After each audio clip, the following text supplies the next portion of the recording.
Wait, मैं प्रीति की attendance नहीं ली आपने। हो गई रिकॉर्डिंग ऑन। हाँ किसकी? हाँ प्रीति। Swati present ma'am. स्वाति नहीं प्रीति बेटा, स्नेहा वर्मा हो गया। Okay Muskan. Present ma'am. Swati is present right? Yes ma'am. Okay बेटा। Priya. Anita. Manna. Present ma'am. Aditi Bhatia. Tanya Kumari. Present ma'am. Rachna Kumari. Namita Chand. Present ma'am. Diksha Kumari. Present ma'am. Hina Bhardwaj. Anchal Bala. Present ma'am. Anushiva. Present ma'am. Vaishali. Tanish Taroch. Present ma'am. Payal Dikshit. Present ma'am. Manisha. Suneha. Shivangi. Silkie. Anjali. Present ma'am. Anjali. Meenakshi Devi. Riya Sharma. Present ma'am. Sakshi. Yes ma'am. Preeti. Sinjan. Anamika. Gunjan. Yes ma'am. अलग Dhiman. Okay Preeti present. Anju. Bhavna. Divya Jyoti. Shagun Pathania. Present ma'am. Shweta Kumari. Present ma'am. Divyanshi.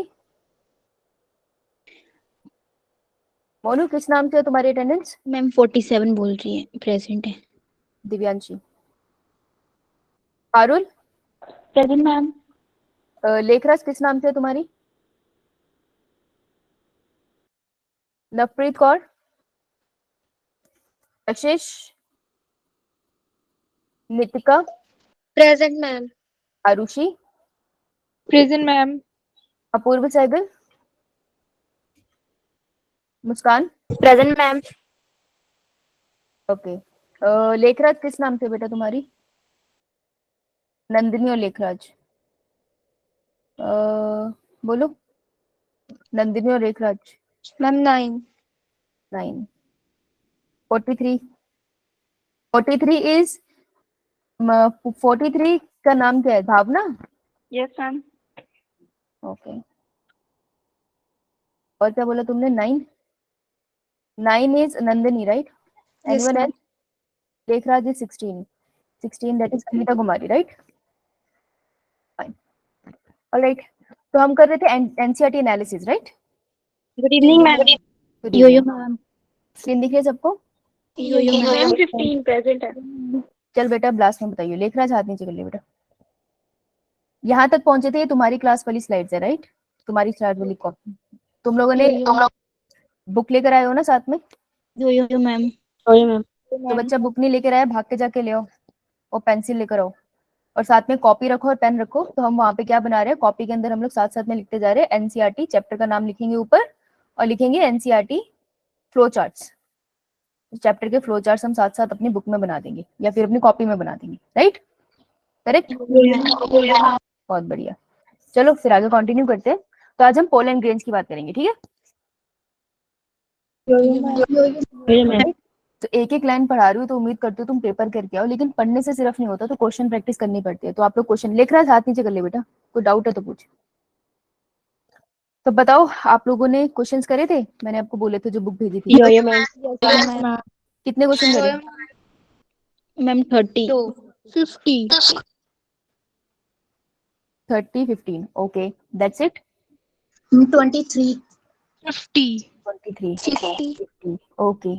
तो कल तक रोज का 20 का target पे रहते तो तुम्हारे पास लास्ट तक 60 तो हो ही जाते। तो कम से कम सैटरडे तक 60 तो लेके आते तुम मेरे पास। तो कोशिश करना कल तक कि तुम 60 तो कराओ एटलीस्ट, है ना? Yo-yo ma'am. ऑलराइट ठीक है। तो कि कल मैं जब डिस्कशन करूंगी फिर मैं तुम्हें क्वेश्चन करने का टाइम नहीं दे पाऊंगी ना, फिर तो डिस्कस हो ही नहीं पाएंगे राइट?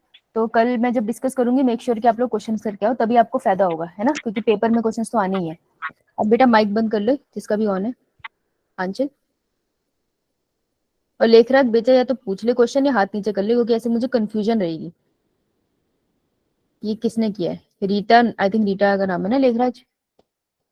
तो भाई अब इसका हाथ अगर खड़ा होगा तो मेरे को कंफ्यूजन होगी, कोई मैसेज करे तो बताना, शायद इसको मेरी आवाज नहीं आ रही। चलो पोलन ग्रेन सबको दिख रहा है लिखा हुआ? Yo ma'am. बहुत बढ़िया। देखो pollen grains are represent, pollen grain represent male gametophyte. ये रहा नीट का पहला क्वेश्चन कि पोलन ग्रेन रिप्रेजेंट करते हैं मेल गेमेटोफाइट, और फीमेल गेमेटोफाइट कौन रिप्रेजेंट करता है? Embryo sac. Embryo sac. लिख लेती हूँ मैं, female gametophyte are represented by embryo sac. Very good, ये है हमारा 4 नंबर का क्वेश्चन। देख लो पहली लाइन से, if you have touch and open an anther of hibiscus और any other flower you will find deposition of yellow powdery pollen grain on your finger. कभी किसी फूल को से टच करोगे ना तो पाउडर सा आ जाता है येलो से कलर का, और भी कलर होते हैं, येलो को आराम से दिख जाता है, तो वो सारे के सारे पोलन ग्रेन है। ये तुमको इतना सा बता रहा है, ठीक है। अब ये तुम्हें और चीजें बताने वाला है पोलन के बारे में। तो देखो पोलन ग्रेन में अमेजिंग वैरायटी होती है। इतनी वैरायटी क्यों होती है? क्योंकि इसका जो एक्साइन होता है वो मॉडिफाई होता है ना, डिफरेंट डिफरेंट स्ट्रक्चर में, इसलिए वेरी तरीके के दिखते हैं, बहुत अलग अलग तरीके के। नाउ इसकी जो लाइन है ना, इससे नीट का एक क्वेश्चन आया था अभी रिसेंटली 2021 या 19 में, आई डोंट रिमेम्बर, पर 5 ईयर में आया हुआ था। तो मैं तुम्हें लाइन दिखाती हूँ। देखो pollen grain are generally spherical, generally spherical होते हैं पर हमेशा स्फेरिकल नहीं होते, जर्नली स्फेरिकल है। तो मैं किसकी बात कर रही हूँ? पोलन ग्रेन की। तो मैं तो उस पर पेंसिल से निशान लगा देती हूँ, नहीं तो मैं डब्बा बना देती हूँ। मेरी आदत है कि मैं इसी के सारे पॉइंट्स पढ़ने वाली हूँ, तो जैसे तुमको ठीक लगे। तो पोलन ग्रेन जर्नली होते हैं हमारे स्फेरिकल, कलर मत करना अपनी बुक में, ठीक है। और इनकी कितना डायामीटर होता है? Diameter is around 25 to 50 micrometre. मतलब डायामीटर क्या होगा? ये पोलन ग्रेन है तो ये चीज, ये इसका डायामीटर है, ठीक है, 25 to 50 माइक्रोमीटर है। तो यूनिट क्या है? माइक्रोमीटर, राइट, मीटर नहीं है। This is micrometre. तो नीट में क्वेश्चन पता क्या था? Which of the following statement is incorrect? Incorrect statement ढूंढनी थी। अब उसमें ये लाइन लिखी हुई थी कि पोलन ग्रेन जर्नली स्फेरिकल होता है और मेजर करते हैं अराउंड 25 to 50 मीटर। तो बिल्कुल एनसीईआरटी की लाइन थी ना, तो एक बारी में समझ नहीं आ रहा था कि ये स्टेटमेंट गलत कैसे हुई, हमें आंसर ना समझ आए। तो बहुत ध्यान से पढ़ा तो हिट करा कि यार ये माइक्रोमीटर है और क्वेश्चन में मीटर लिखा हुआ है।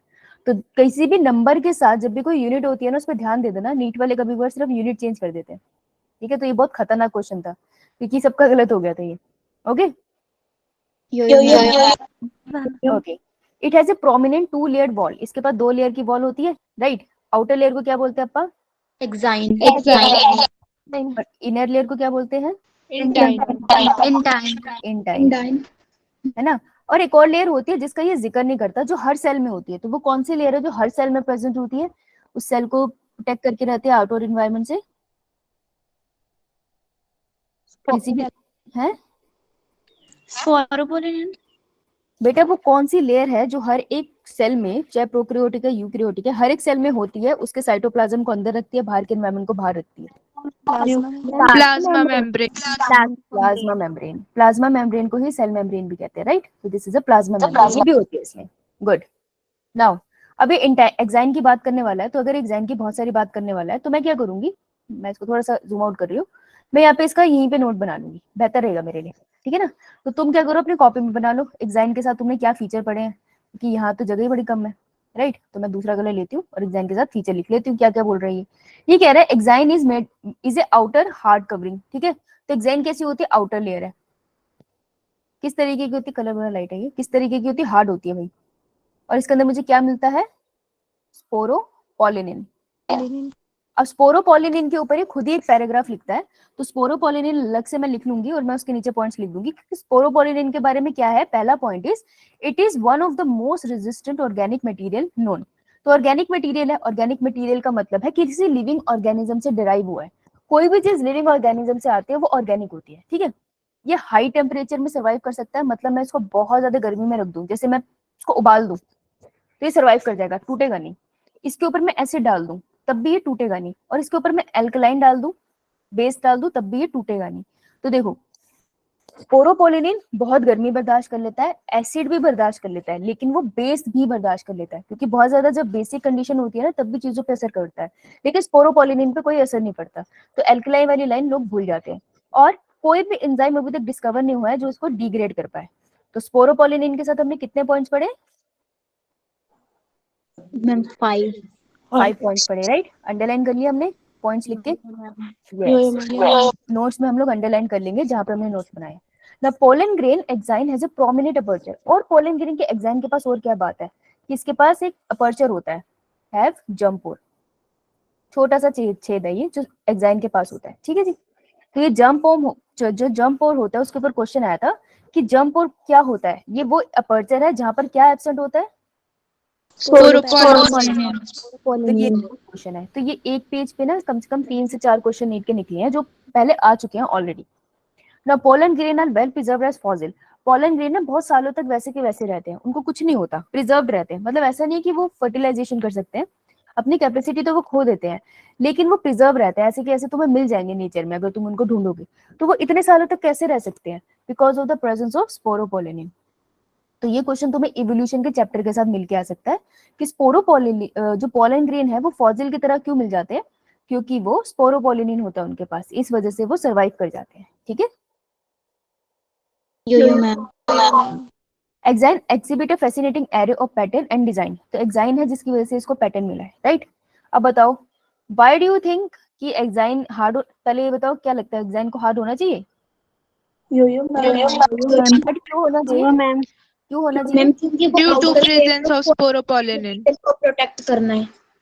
हाँ, क्वेश्चन नहीं सुना बेटा तूने, due to presence of sporopollenin. Question है why do you think exine should be hard.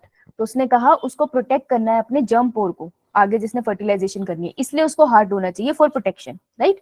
तो मैं इसका आंसर यहाँ लिख लूंगी, यहाँ लिख लो इसका answer, for protection of germ pore, for protection of germ pore, sorry germ cell, germ cell को बचाने के लिए। Now what is the function of germ pore, मुझे बताओ। दूसरा क्वेश्चन है जर्म पोर का फंक्शन क्या है। It has Initiation of polytube. हाँ, दिस इज द साइट जहाँ पे पोलन ट्यूब की फॉर्मेशन होगी, शाबाश। इसका आंसर लिख लो वहां पे, for the, it is the site for initiation of germ tube formation, pollen tube formation. Okay, मैंने तुमको होमवर्क का क्वेश्चन दिया होगा इसमें, right. Yo-yo ma'am. Yo-yo ma'am. कौन सा क्वेश्चन था? मैम की ma'am what would be of the cell of the what would tetrad? Be, हाँ, what would be polarity of the cells of the tetrad. Microspore tetrad के हर एक cell की polarity क्या होगी? Ma'am haploid. Haploid. एन, है ना, haploid, haploid. वहां लिख लो आंसर, एन और haploid, very good, answer is correct, लिख लो। Done, Yo-yo ma'am. Yo-yo ma'am. आ जाइए, चलो इसे और जूम इन करते हैं। अब ये इंटाइन की बात कर रहे हैं, ठीक है। तो जैसे मैंने एक्साइन का बनाया था, मैं वैसे इंटाइन का भी बनाऊंगी ना। तो तुम लोग इंटाइन का बनाओ साइड में या फिर अपनी कॉपी में बना लो। इंटाइन कैसा है, थिन, पहला फीचर है उसका वो थिन है। वो कॉन्टिन्यूअस लेयर है मेड अप ऑफ सेलुलोज और पेक्टिन। प्रियंका चोपड़ा से याद किया था ना हमने, पीसी सेलुलोज और पेक्टिन से बनी है और कॉन्टिन्यूअस लेयर होती है, इसमें कोई जंप ऑन नहीं होता, राइट। तो ये कॉन्टिन्यूअस लेयर है। तो साइटोप्लाज्म, देखो इसमें कोई जंप और क्यों नहीं होता, क्योंकि पोलन ट्यूब इसको तो इन्वेट करके आगे चली जाती है आराम से, उसे दिक्कत नहीं होती। एक्साइन में जंप और इसलिए होता है क्योंकि स्पोरोपोलिनिन पोलन ट्यूब को जाने नहीं देती, क्योंकि इंटाइन के पास स्पोरोपोलिनिन नहीं है, तो आराम से पोलन ट्यूब इससे निकल जाती है। नाउ इट, इसके पास कोई भी जंप ऑन नहीं होगा, so it is a continuous layer, मतलब लगातार है, कहीं पे ब्रेक नहीं है। The cytoplasm of pollen grain is surrounded by plasma membrane. तो प्लाज्मा मेम्ब्रेन साइटोप्लाज्म को सराउंड भी करती है। तीसरी लेयर बनाई थी ना हमने, exine intine of the cytoplasm, plasma membrane देखी थी, ये वाली बेटा, ये Yo-yo वाली। ma'am. डन है, बस इतना था इंटाइन के बारे में। Yo-yo ma'am. चलो अब इसके सेल के बारे में और जानते हैं। The cytoplasm of a pollen grain is surrounded by plasma membrane, ठीक है। When the pollen grain is mature, जब पोलन ग्रेन मैच्योर होता है उसमें दो सेल होते हैं, एक होता है वेजिटेटिव सेल और एक होता है जर्मिनेटिव सेल, ठीक है। हाँ, तो ये मेरा है, देखो ध्यान से देखना, ये पूरा का पूरा दिख रहा है तुम्हें, Yo-yo ma'am. पूरा का पूरा मेरा है वेजिटेटिव सेल। और जो नीचे छूतकू सा बैठा है ना, ये वाला, ये है मेरा जनरेटिव सेल, ठीक है। Yo-yo ma'am. वेजिटेटिव सेल का दूसरा नाम क्या है? Cell. लो स्लैश करके ट्यूब सेल। अब वेजिटेटिव सेल के फीचर देख लो, तो अपनी कॉपी में लिखो, वैसे ही बनाओ फ्लो चार्ट, शॉर्ट नोट्स होते हैं ये। वेजिटेटिव सेल के फीचर क्या है? ये है कैसा, देखो एनसीईआरटी से कैसे नोट बनाते हैं, बिग। तो तुमको इज एम आर लगाने की जरूरत नहीं है, सिंपल बनाओ। ये बिग है, इसके पास अबंडेंट फूड रेजर्वियर है, इसके पास बहुत सारा खाना होता है, फूड रेजर्वियर है। स्टोर फूड को कहते हैं फूड रेजर्वियर। जैसे घरों में चीनी एक्स्ट्रा रखते हैं हम लोग, आटा एक्स्ट्रा रखते हैं, तो फूड रेजर्वियर होता है। और इसका न्यूक्लियस कैसा होता है, इरेगुलरली शेप्ड, तो इसकी शेप इरेगुलर है, ये लिख लो। न्यूक्लियस कैसा है, Irregular. इरेगुलर। shape. शाबाश, राइट, ठीक है जी, बहुत बढ़िया। अब ये बात करेगा और किसकी, ये बात कर रहा है जनरेटिव सेल की। तो जनरेटिव सेल इसके कंपैरिजन में कैसा है, छोटा या बड़ा, Ma'am, छोटा. छोटा. है ना। तो जनरेटिव सेल का मैं फीचर यहाँ अंडरलाइन कर रही हूँ, तुम लोग फ्लो छोटा. तुम फ्लो चार्ट ही बनाओ जैसे मैंने बनाया, ये छोटा है। दूसरा फीचर है ये फ्लोट करता है cytoplasm of the vegetative cell. ये सारा साइटोप्लाज्म वेजिटेटिव सेल का ही है जिसके अंदर ये फ्लोट कर रहा है, ठीक है, इसके अंदर ही घूम रहा है ये। तो इसी के साइटोप्लाज्म में ये घूमता है, बहुत बढ़िया बात है। और इसकी शेप कैसी होती है, स्पिंडल शेप, देखो ऐसी शेप को कहते हैं स्पिंडल शेप, जैसे तुम्हारी आंखों का होता है ना ऐसी शेप मछली जैसी, इसको स्पिंडल शेप कहते हैं। तो इसकी शेप होती है स्पिंडल शेप। और इसका साइटोप्लाज्म कैसा होता है, डेंस। डेंस मतलब जैसे पानी है नॉर्मल, और हनी जो होता है शहद वो थोड़ा थिक होता है ना, तो उसको एक तरह से डेंस कहते हैं, Yo-yo man. राइट। तो ये था हमारा जेनरेटिव सेल के फीचर। अब ये 2 सेल स्टेज में है पोलन ग्रेन या 3 सेल, 2. 2 cells. तो कितने परसेंट एंजियोस्पर्म है जो 2 सेल स्टेज में पोलन ग्रेन रिलीज करते हैं, 60. 60%. 60%. In over 60% of angiosperm, over का मतलब ज्यादा नहीं है, ओवर मतलब out of 100, around 60% of angiosperm pollen grain 2 cell stage में स्प्रेड करते हैं। तो कितने परसेंट बच गए 100 में से, 40. 40. तो वहां ये लिखता नहीं है, ये कहता है इन द रिमेनिंग स्पीशीज, तो उसका मतलब है 40%। इसने मेंशन नहीं किया पर ये मानता है कि तुमने फिगर आउट कर लिया। तो रिमेनिंग 40% कैसे सेट करता है, in the 3 cell stage, right. Yo-yo ma'am. Okay. Pollen grains of many species cause several allergic and bronchial infection in some people, often leading to chronic respiratory disorder, asthma, bronchitis. Chronic का मतलब होता है वो बीमारी जो धीरे धीरे आए, देखो acute होती है, सडनली हुई सडनली चलेगी, जैसे कॉमन कोल्ड होता है और फिर एक हफ्ते में चला भी जाता है। क्रॉनिक होती है जो धीरे धीरे होती है और बहुत टाइम तक रहती है, इवन उसके जाने के बाद कोई ना कोई उसके पीछे उसका वो कहते हैं ना ड्रॉबैक भी रह जाता है, हाँ लक्षण रह जाता है उसका, यस।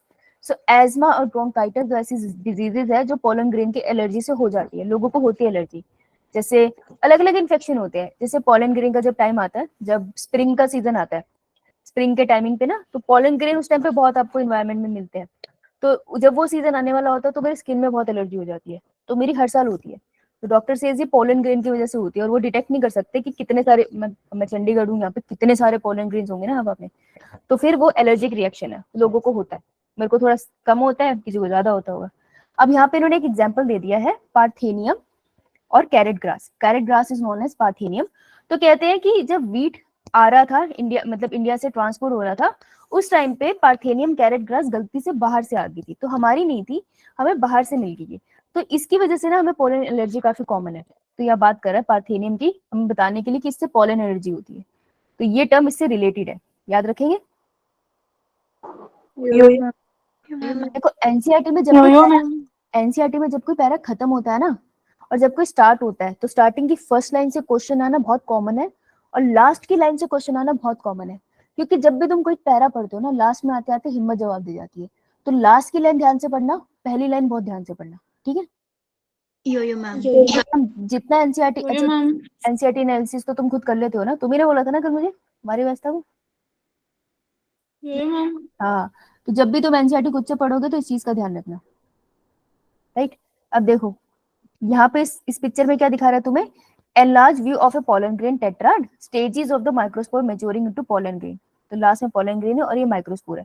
तो पहले माइक्रोस्पोर है एक न्यूक्लियस वाला, फिर धीरे धीरे हम उसमें देखते हैं कि वैक्यूल आ गया एक तरफ और एक तरफ न्यूक्लियस खिसक गया।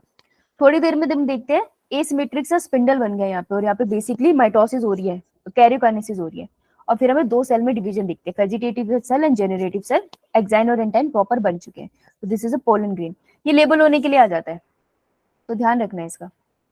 चले आगे। Yo-yo ma'am. अब इस पेज से एक क्वेश्चन आया था आई थिंक 2022 में, तो उसको कर लेते हैं, क्या क्वेश्चन था। देखो पोलन ग्रेन रिच होते हैं न्यूट्रिएंट्स में, तो पोलन ग्रेन किस में रिच है, रिच है न्यूट्रिएंट्स, बहुत सारे न्यूट्रिएंट्स हैं इनके पास, ये अच्छी बात है, राइट। तो इनको खाया जा सकता है। तो इनको टैबलेट्स की फॉर्म में भी लेते हैं, इनको फूड सप्लीमेंट की फॉर्म में भी लेते हैं, इनको सिरप की फॉर्म में भी ले लेते हैं।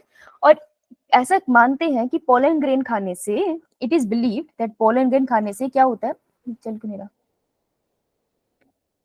क्या हो गया इसे, हाँ, पोलन ग्रेन कंजप्शन से इंक्रीज होती है performance of athlete and horse, race horse, जो रेस करते हैं ना हॉर्सेस, रेस में दौड़ते हैं, और जो एथलीट्स होते हैं, पोलन ग्रेन की कंजप्शन से उनकी परफॉर्मेंस इंक्रीज होते हैं, ऐसे बिलीव किया जाता है। तो ऐसे प्रूफ नहीं है इस बात का। क्वेश्चन 2 लाइनों से बन सकता था। अब देखो ये क्या करें, once the pollen grain is shed, मतलब कि पोलन ग्रेन एंथर से निकल गया, बाहर आ गया ये, तो शेड हो गया। अब जब ये शेड हो गया है, और जब तक ये लैंड करेगा किसके ऊपर, स्टिग्मा के ऊपर, ठीक है, before they lose viability if they don't have to bring about fertilisation. ये कह रहा है कि अगर पोलन ग्रेन रिलीज हो गया है और वो स्टिग्मा पे टाइम पे नहीं पहुंचा तो वो फर्टिलिटी खो देता है अपनी, फिर वो पहुंचने के बाद भी फर्टाइल नहीं होगा, मतलब वो रिप्रोडक्शन नहीं कर पाएगा। तो अगर इसको पहुंचना था स्टिग्मा के पास 24 आवर्स में और इसको लग गए 25 आवर्स, तो अब ये स्टिग्मा के पास पहुंच के भी पोलन ट्यूब नहीं बना पाएगा। ये बात समझ आई? यो मैम। मैम। अब ये कह रहे हैं, इसका मतलब क्या है, ये कह रहे हैं the period for which pollen grain remain viable is highly variable, बहुत वेरिएबल है। किसी प्लांट में पोलन ग्रेन ज्यादा टाइम रह पाता है, किसी प्लांट में 1 महीने के लिए, किसी प्लांट में 1 साल के लिए। तो इसके कुछ एग्जाम्पल बता रहे हैं ये, और ये कह रहे हैं कि किस पे डिपेंड करता है कि पोलन ग्रेन कितना टाइम वायबल रहेगा। तो ये डिपेंड करता है कि टेम्परेचर कैसा है एनवायरमेंट का, ह्यूमिडिटी कैसी है, उस पर डिपेंड करता है। अब ये कह रहे हैं 2 केसेस याद रखना। तुम घर पे सबसे कॉमन चीज क्या खाते हो हर रोज, तकरीबन एक बार तो? दाल। दाल, चावल और रोटी, Yes, ma'am. ठीक है। तो व्हीट एंड राइस है जिसके पोलन ग्रेन जो है उनकी वायबिलिटी कितनी लेती है, ये लूज कर देते हैं वायबिलिटी विद इन 30 मिनट्स। तो 30 मिनट्स ये रिलीज हुआ यहाँ से, 30 मिनट्स के अंदर अगर ये स्टिग्मा के ऊपर लैंड कर गया तो ठीक है, अगर नहीं करा तो ये अनवायबल हो जाएगा, ठीक है। क्वेश्चन क्या आया था, क्वेश्चन आया था अगले वाले पार्ट से, in some cereals like in some members of Rosaceae, Rosaceae क्या होता है, रोज फैमिली, रोज सुने हैं ना तुम, रोज। Yo, ma'am. लेग्यूमिनेसी कौन सी फैमिली होती है, लेग्यूम, Pulses.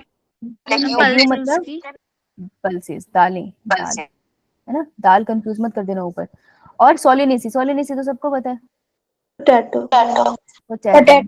पोटैटो। तो ऐसे मान लो कि तुम बहुत थक गए हो, तो अब तुम डिनर ना स्टाइल से करते हो। स्टाइल से कैसे करते हो, तुम हर रोज डिनर के टाइम पे क्या करते हो, टेबल लगाते हो। अब तुम स्टाइल जितना मर्जी मान लो, लेकिन खाना तो तुमको देसी पसंद है, हम ऐसे ही मानते हैं, ठीक है। तो तुम्हें टेबल लगा लो, हर रोज तुम वो टेबल लगाते हो खाने से पहले। उस टेबल पे एक दाल का बाउल रखते हो, क्योंकि तुमको दाल भैया बहुत पसंद है, तो एक तुमने दाल का बाउल रखा। दूसरी तरफ तुम गरम गरम पोटैटो फ्राइज रखते हो, बढ़िया से पोटैटो फ्राइज रखे। और अपने आप को एंटरटेन करने के लिए, क्योंकि पूरा दिन पड़ा है ना तुमने, तो एक फूलों का गुलदस्ता भी रखते हो जिसमें रोजेस लगे, ठीक है। तो दाल का एक प्लेटर है, एक तुम्हारे पास पोटैटो का है, और साथ में रोसेस रखे हुए हैं। तो इनकी वायबिलिटी, इनके बेसिकली हमें पोलन ग्रेन जानना है ना, तो पोलन ग्रेन की वायबिलिटी कितनी रहती है, for months, for many months ये रह सकते हैं। कितने मंथ्स एग्जैक्टली नहीं बताया एनसीईआरटी ने। तो क्वेश्चन यहाँ से आया था कि which of the following show pollen grain, ऐसे करके था कि in which of the following the pollen grain show viability for months. तो इनके नाम थे और साथ में एक और नाम उन्होंने डाल दिया था, तो तुमको पता चल जाता है कि कौन सा शो नहीं करता है, ऐसे करके क्वेश्चन था, ठीक है। Yo, ma'am. क्लियर है आपको? Yes, ma'am. अब देखो, तुमने सुना होगा कि जैसे अभी रिसेंटली प्रियंका चोपड़ा ने बताया था कि जब वो 30 के होने वाले थे तो उन्होंने अपने एग्स फ्रीज कर लिए थे, सुना है? यो मैम। तो फीमेल एग फ्रीज कर सकती है, और इवन जो स्पोर्ट्स में होते हैं मेल भी एग फ्रीज कर लेते हैं, अब एग स्पर्म फ्रीज करके रखते हैं, ताकि उनकी जो एज है वैसी की वैसी रहे, क्योंकि ना टाइम के साथ इनकी क्वालिटी, स्पेशली एग की क्वालिटी कम होती चली जाती है, ठीक है। तो वैसे ही पोलन ग्रेन्स के साथ भी है, तो ये भी तो स्पर्म ही है ना उनके। तो यहाँ पे क्या होता है, you may have heard about storing semen and all, तो पोलन ग्रेन भी स्टोर कर सकते हैं। So pollen grains of a large number of species, जो स्पीशीज खतरे में है, मान लो खत्म होने वाली है, तो उसके पोलन ग्रेन्स हम सालों साल स्टोर करके रखते हैं in liquid nitrogen. Liquid nitrogen में हम कितने टेम्परेचर पे स्टोर करते हैं, -196 डिग्री सेल्सियस, ये इंपॉर्टेंट है टेम्परेचर। ये पोलन ग्रेन हम यूज कर सकते हैं as a pollen bank, pollen grain का बैंक है, पूरा बैंक बना हुआ है इनका, ठीक है। तो हम इसको, अगर मेरे को मान लो कि कोई प्लांट है जो बिल्कुल खतरे में है, मैंने पोलन ग्रेन सेव कर लिया, आज से 10 साल के बाद वो एक्सटेंट हो गया, मेरे पास तो पॉल इंजन पड़े, मेरे पास उसके एक्ट पड़े हैं, मैं उससे नया प्लान बना लूंगी। ठीक है, Yo-yo, ma'am. Ma'am. डन सबका? किसी को doubt? No, ma'am. No, ma'am. आगे चले, सब तो नहीं गए? No, ma'am. आइए, चलो भाई कोई जोक सुना दो एक बढ़िया सा, मैं थक गई। या तो जोक सुना दो या जोक टाइप कर दो, ऐसे ही होता है, अभी जब मैं थक जाती हूँ तो तुम्हें एंटरटेन करना पड़ता है। मैं तुम्हें पढ़ाऊंगी, तुम मुझे एंटरटेन करोगे, अपना यही चलेगा।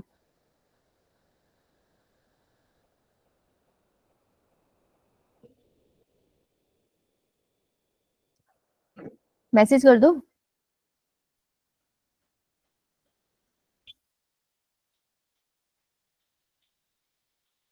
फिर जब तक जोक नहीं सुनाओगे तब तक मैं पढ़ाऊंगी आगे। जोक सुनाओ। बोलो। कोई जोक नहीं आता? हाउस दैट, किसी को कोई जोक नहीं आता? ये पॉसिबल कैसे हो सकता है? नॉक नॉक जोक्स किसी को नहीं आते, संता बनता या कोई भी तुम्हारे जनरेशन वाले जोक्स। अदिति अनामिका किसी को जोक नहीं आता? अंचल, अनु, शिवा, ऋषि, दीक्षा, गुंजन, जगदीश, करुणा, किंजल, लेखराज, मीनाक्षी, मोनू, मुस्कान, नीता, नितिका, पारुल, पायल, प्रीति, प्रीति संधू भी हमारे पास है, रिया, रजत, रजत सिंह के नाम से फिर किसी लड़की ने ज्वाइन किया है या रजत ने ज्वाइन करा है? मैम मुस्कान। ये देखो मुस्कान। जोक नहीं आते तुम्हें किसी को भी? मैम आते हैं। सुना दे फिर।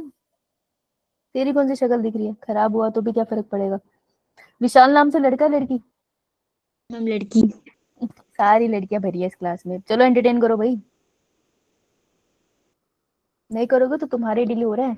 संडे को पेपर है तुम्हारा, आता नहीं है तुम्हें ज्यादा, पढ़ा रही हूँ अभी मैं। बताओ भाई, कायदे से मुझे सेक्सुअल रिप्रोडक्शन ह्यूमन में करानी थी और तुम्हें एनसीईआरटी पढ़ा रही हूँ जबरदस्ती, क्योंकि मुझे लगता है तुम्हें भी आती है। मैम एक बार ना, अच्छा जोक आया मेरे पास, रुकिए। मैम एक बार ना एक स्कूल में मैम पढ़ा रही थी, अभी मुझे जोक से डर लग रहा है, कि धरती गोल है, फिर स्टूडेंट बोलते कि मैम खाना खाकर आया करो, पूरी धरती गोल ही दिखेगी। मेरे को समझ नहीं आया।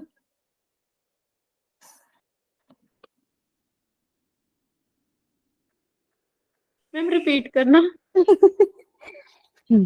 जोक है, मैम एक बार ना एक स्कूल में मैम पढ़ा रही थी कि धरती गोल है, फिर स्टूडेंट बोलते कि मैम खाना खाकर आया करो, फिर धरती गोल ही दिखेगी। मैम ही नहीं है, वो नहीं है। है?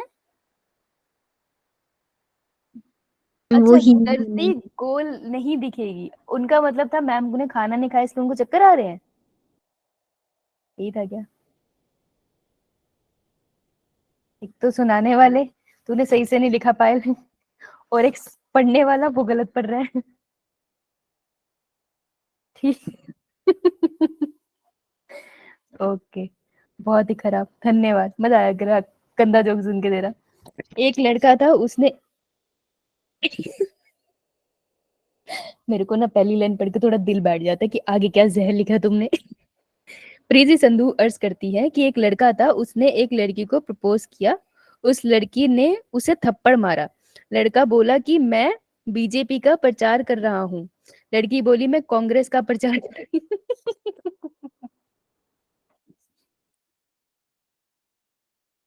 Political joke nice.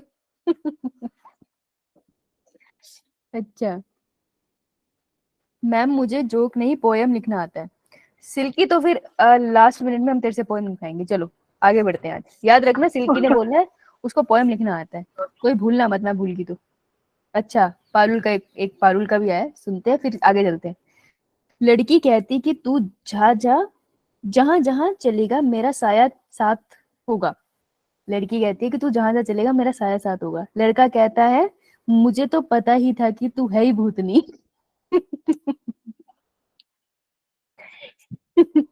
ये अच्छा था, नाइस। चल पढ़ लो। अच्छा वाह, प्रिया और रिया का मैं इस पैराग्राफ के बाद पढ़ूं, मैं कह रही थी जोक के बाद पढ़ूंगी। रुको तुम्हारा जो पढ़ूंगी पहले ये पढ़ते हैं। पिस्टल किसकी बात हो रही है, मेल या फीमेल?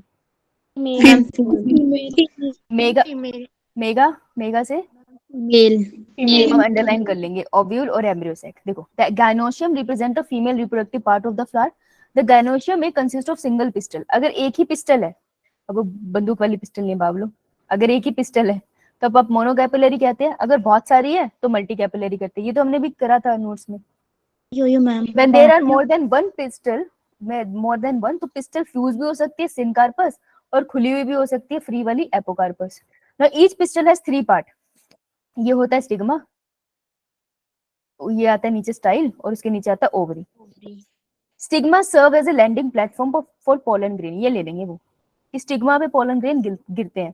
हम जब उसको पढ़ते नहीं है ना, तो जब पेपर में लाइन आती है ना तो हमें ऐसा लगता है बहुत एलियन वर्ड्स है, ये बहुत ही एलियन सी लैंग्वेज है, कहाँ से आ गया। लेकिन जब हम एनसीईआरटी को बहुत ध्यान से पढ़ के जाते हैं ना, तो हमें आधे से ज्यादा पेपर ऐसा लगता है कि ये तो सब देखा हुआ है, ये डिफिकल्ट नहीं है, ये तो मैं कर लूंगी।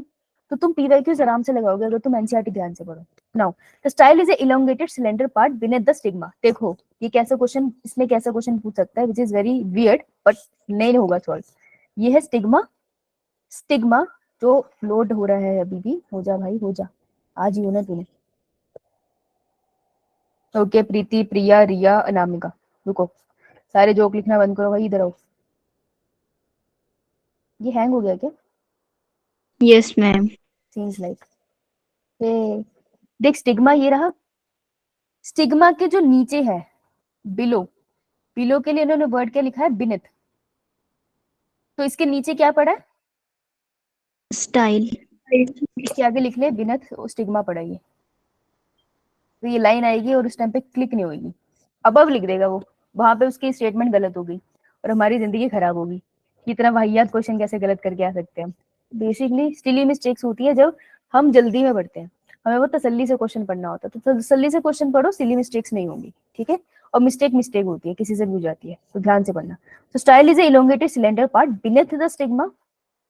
The basal bulge part of the pistil is ovary. जो नीचे बल्जी सा होता है वो ओवरी है। Inside the ovule is a ovarian cavity. तो ओवरी जो है, ये मेरी पूरी ओवरी है, इस ओवरी के अंदर की जो कैविटी है उसको हम क्या बोलते हैं, ओवेरियन कैविटी। और क्या बुलाते हैं हम उसे, लोक्यूल। लोक्यूल। हाँ, कैविटी को लोक्यूल बोलते हैं, ये बात याद रखना। Now inside the ovaries ovarian cavity, the placenta is located inside the ovarian cavity. तो पूछ लेंगे प्लेसेंटा की लोकेशन इनसाइड ओवेरियन कैविटी है। तुम अपनी कॉपी में ना ऐसे कर सकते हो कि ये जो पूरा पहरा है ना, ये पोजीशन के बारे में बात कर रहा है फीमेल में, ये इंपॉर्टेंट है, पोजीशन पे क्वेश्चन आ जाते हैं। Recall the definition and type of placentation, जो हमने पढ़ी थी 11th में, हमने साथ में पढ़ी नहीं थी, क्या रिकॉल करें। ये डायग्राम कर लेते हैं एक बार पहले, है ना। ये डायग्राम तो हमें करा दिया क्लास में, हैंग हो गया ये।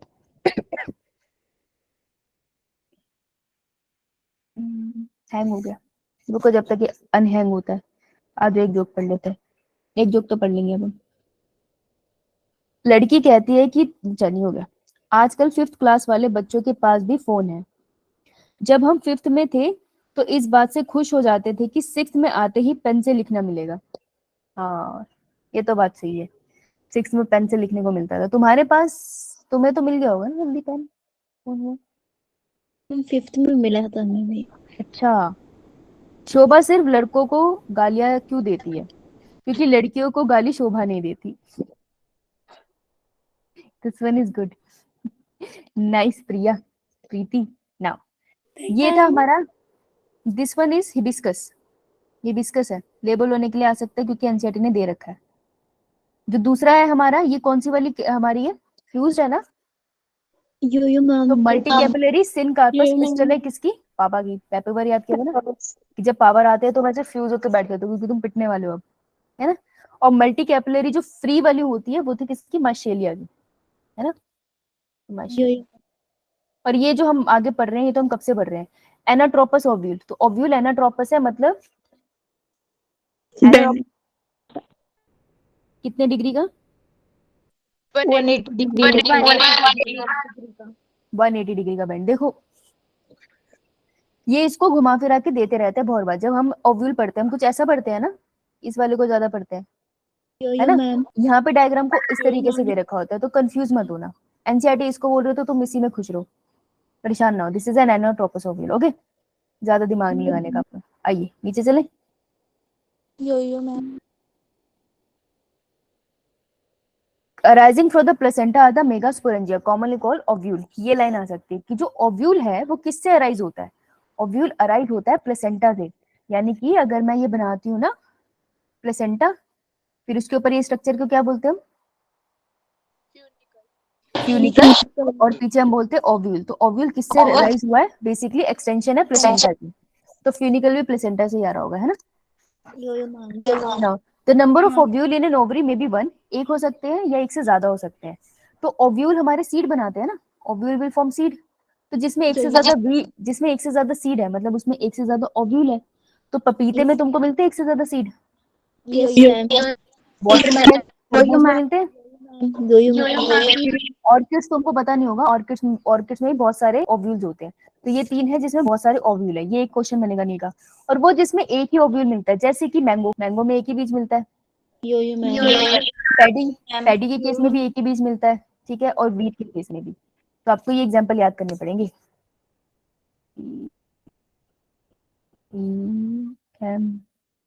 W, okay. और वाटरमेलन, पपाया वाटरमेलन तो तुमको याद हो जाएगा। ऑर्किड है जो दिक्कत है, मेरे पास इसकी कोई ट्रिक नहीं है, सोच के बताऊंगी, तुम्हें मिले तो तुम बताना, ठीक है। पर ये नीट का क्वेश्चन है, पक्का पक्का यहाँ से क्वेश्चन आने के चांसेस बहुत ज्यादा है, सीधे सीधे एग्जाम्पल बेस्ड है, ठीक है जी। आगे चले। कौन सा कलर सिलेक्ट करना है बताओ। Sky blue. पिंक बोल दिया बेटा उसने। नेक्स्ट स्काई ब्लू, याद दिलाइयो मुझे, ठीक है। देखो जी, megasporangium, they are talking about ovule. Let us familiarize ourselves with the structure of a typical angiosperm ovule. Angiosperm के ओव्यूल को देखते हैं। Ovule is a small structure, छोटा सा स्ट्रक्चर है, इसकी बात हो रही है इस बच्चे की। छोटा सा स्ट्रक्चर है, प्लेसेंटा से अटैच होता है किसके थ्रू, फ्यूनिकल के थ्रू। ये नीट की लाइन है। Ovule is attached to placenta by a structure called funicle, पूछा है उन्होंने। The body of ovule fuse with the funicle at the region called hilum, है ना। Yo-yo ma'am. यहाँ पर ये दोनों फ्यूज हो रहे हैं, इस रीजन को हम बोलते थे हाइलम, है ना, जहाँ पे दरवाजा खुल रहा है ओव्यूल का फ्यूनिकल से, तो दरवाजा खोलती हाई बोला था, hilum. Thus the hilum represents the junction between ovule and funicle. ये रहा नीट का क्वेश्चन, हाइलम पे पूछते हैं, ये 4 नंबर की लाइन है। Each ovule has one or two protective envelope called integument. तो इनके integument एक भी हो सकते हैं, एक से ज्यादा भी हो सकते हैं। Integument encircle the nucellus. Integument cover करते हैं किसको, nucellus को, nucellus सेंटर वाले सेल्स को, except at the tip where a small opening called micropylar is organized. तो देखो ये पूछेगा integument कहाँ पर एब्सेंट होते हैं, वो एब्सेंट होते हैं माइक्रोपाइलर। Very good. तो ये भी 4 नंबर की लाइन है। Opposite to micropyle end is always chalazal end, right, always. ये एक 4 नंबर की लाइन है। और जो ये हमने नहीं लिखा था, ये हम लिख लेते हैं कि अगर मैं बोलूं ये है मेरा माइक्रोपाइल, है ना, और ये है मेरा चलाजल एंड। तो चलाजल एंड को है, हम उसको क्या एक और वर्ड से जानते हैं, दैट ओव्यूल का ये क्या रिप्रेजेंट करता है, base. So this is the base of ovule. हम किसी भी चीज को, जैसे क्या हो गया, जैसे पानी का ग्लास है ना, तो ये इसका बेस है ना, यहाँ से रखूंगी मैं इसे वैसे। तो बेशक ये माइक्रोपाइलर एंड हुआ, लेकिन ये चलाजल एंड हुआ, लेकिन चलाजल ये जहाँ पे बेस है ओव्यूल का, ठीक है। तो ओव्यूल का बेस इसे कहलाएंगे, चलाजल एंड को, ओके। Yo-yo ma'am.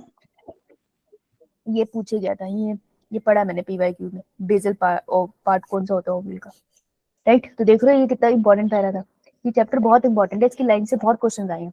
अगर तुमने सच में पीवाईक्यू लगाया है तो तुमको कुछ मिल भी गए होंगे अभी तक, किसी को कुछ मिला था, Yo-yo ma'am.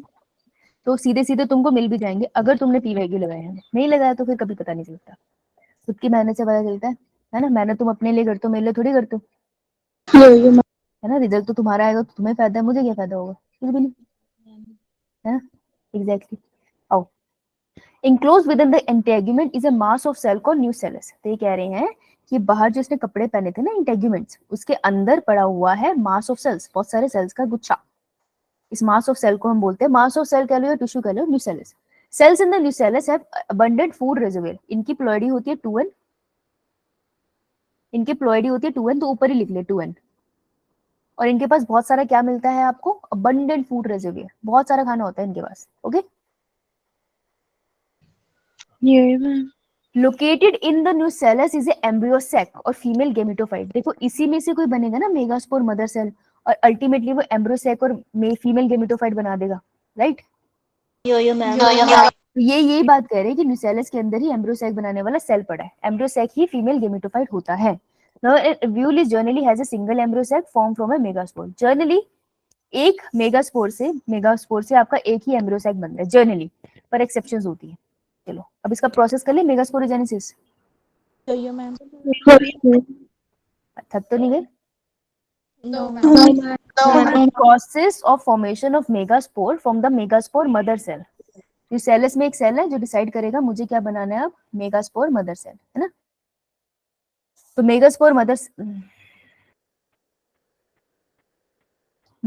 Mother cell undergo करेगा क्या, मियोसिस, और वो बना देगा 4 कौन से सेल, मेगास्पोर्स, मेगास्पोर टेट्राड। यही बात उसने बोली। The process of formation of megaspores, that is N, from megaspore mother cell is known as, Sporogenesis.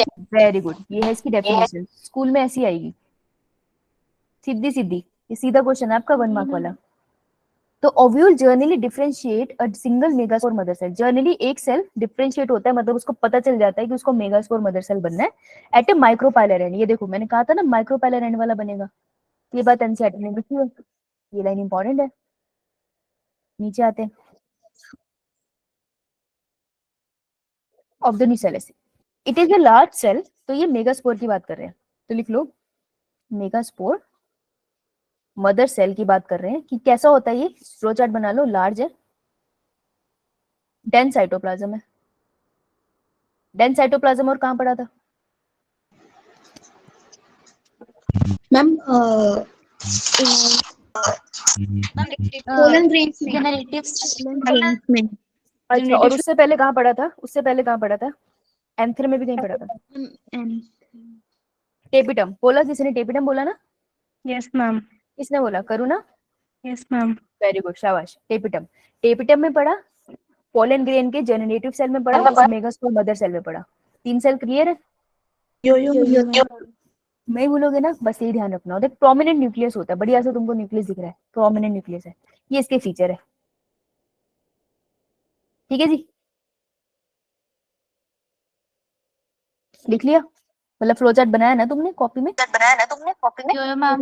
क्योंकि किसी ने पेजेस पलटे थे, कौन था वो?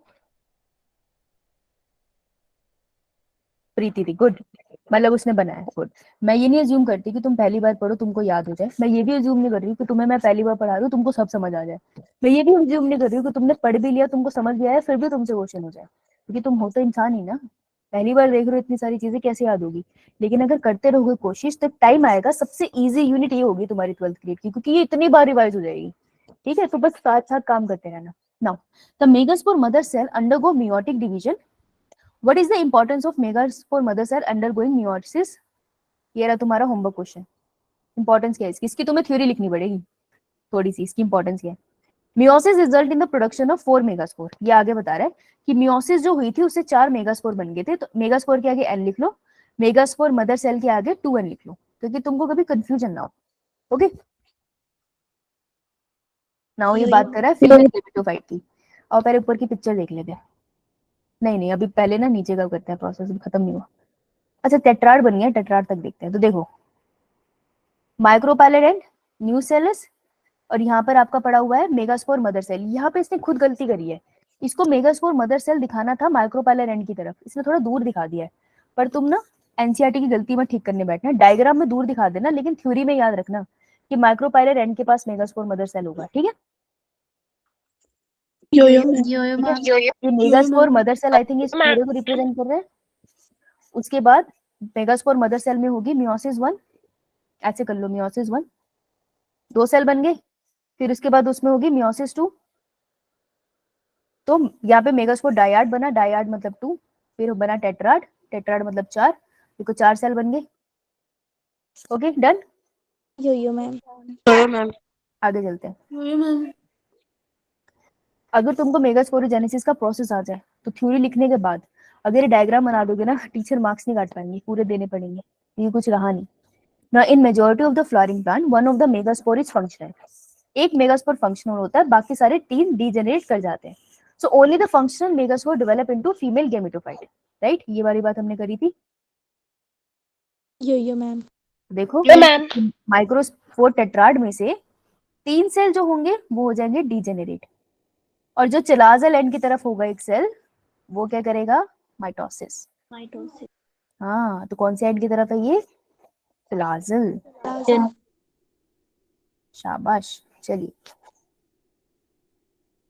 This method of embryo sac formation from a single megaspore is termed as monosporic development. मोनोस्पोरिंग का मतलब 1 था ना, तो जब एक ही मेगास्पोर से पूरा एम्ब्रियो सैक बन जाता है तो हम उसको कहते हैं monosporic development, right? Yo ma'am. What will अब now question, next question is question number 2 आपके होमवर्क का। मैंने होमवर्क को येलो से नहीं करती, फिर ना दिक्कत होती है देखने में। क्वेश्चन को किसी और कलर से करते हो कि मेरे को भी मिल जाए, या पीछे ढूंढ रही थी। लेट्स डू क्वेश्चनिंग इन, कौन सा लेते हैं? हम लेते हैं ब्लू लेते हैं। Blue. हाँ। What will be the ploidy of the cells of the nucellus? Megaspore मंडल सेल। वैसे तो हम साथ साथ करते चले गए हैं, कल आंसर लिख के आना है इसका, ठीक है? बुक में लिख के आना, ओके? Yo ma'am. ताकि तुम भी बैठ के सोचो, रिवाइज हो जाएगा इसी बहाने। आओ, अब एम्ब्रियो सैक की फॉर्मेशन कर रहे हैं, बहुत जल्दी से स्टार्ट होगा, ये बहुत जल्दी से खत्म हो जाएगा, तो ध्यान से सुनना।